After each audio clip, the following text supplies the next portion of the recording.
এ পর্যায়ে সংক্ষিপ্ত বক্তব্য রাখার জন্য আহ্বান জানাচ্ছি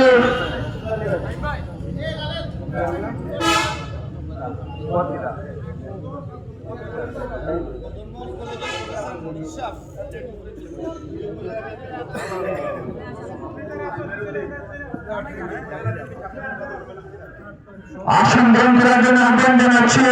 জেলা